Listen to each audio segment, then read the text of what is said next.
Hello and welcome to Daniel's Infinite Playlist, and welcome to the classic album review section, which is basically where we take a look back on albums that have been released in the past. And today we're going to review the excellent and only debut album by Scottish producer Unicorn Kid, which is called Brainwash. And for those of you who don't know who Unicorn Kid is, well, Unicorn Kid used to be the former alias of producer Oliver Sabin, who is from Scotland, and he's been basically made known because of his really great sea-punk and dreamy productions that usually touch upon EDM, but it doesn't feel as, how do you say, as overproduced as some EDM sounds. Here it sounds a little bit more natural. Although he first started making a name for himself during the chiptune revival of 2007, and then he sort of became more and more known and connected to the hashtag C-punk culture that was also quite popular. But first, how is it to listen to this album? Well, it's a bit like this.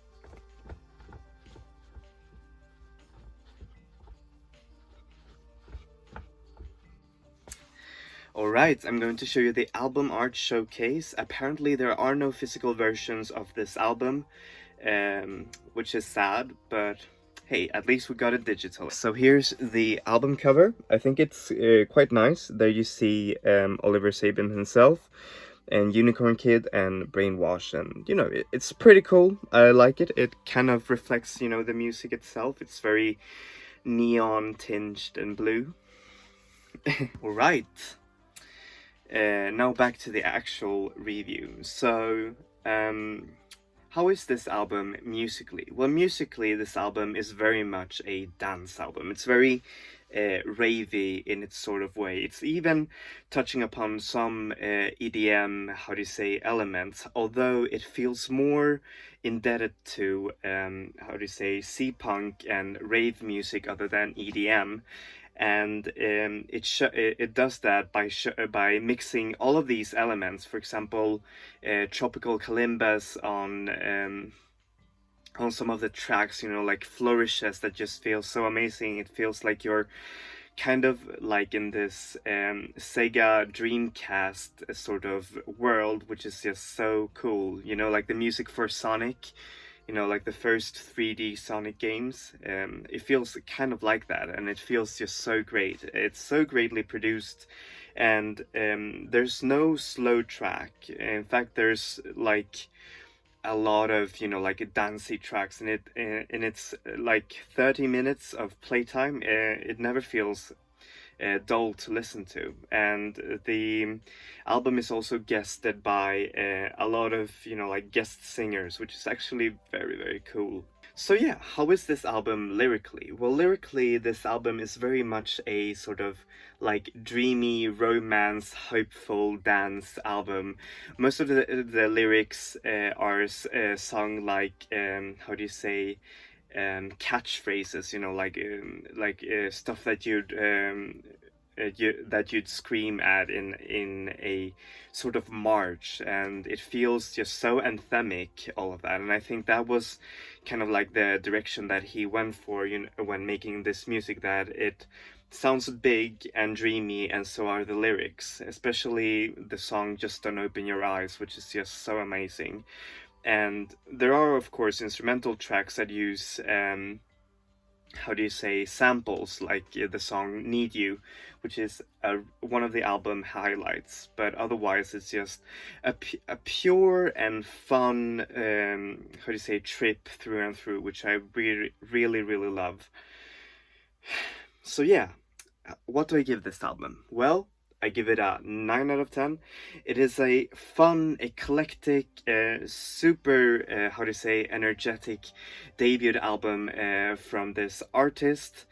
However, this album is unfortunately weighed down by a backstory that isn't quite pleasant. Apparently, this album didn't get any sort of how do you say, promotion about it. That's why it kind of was released very quietly to the side.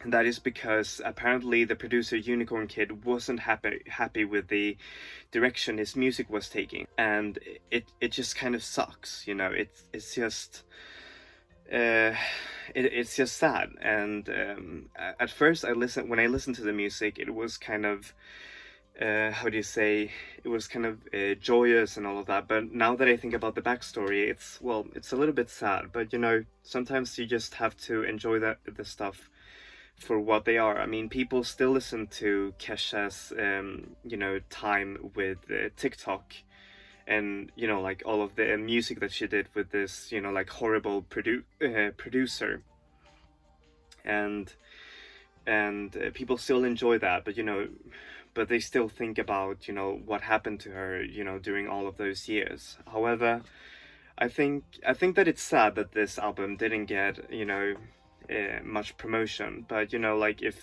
the producer himself didn't feel anything for this project, then of course, I mean, I totally can empathize with that. But for me, this album is really, really good, and it's, well, it's a shame that he didn't keep on doing it. But you know, sometimes artists need to do what's best for them in order to, you know, evolve and all of that. And apparently the Unicorn Kid moniker was tiring him, and apparently he's going to do some new music under a new moniker, so I really hope that he's coming back soon. Alright, thank you so much for watching this review. As always, I'm going to put the artist links down below. Unicorn is available everywhere. However, he's only available, like, the album Brainwash is only available on iTunes and Apple Music, hopefully. Although the album is not available on Spotify. Only a few EPs with the remixes of Need You and you know, some singles are available there.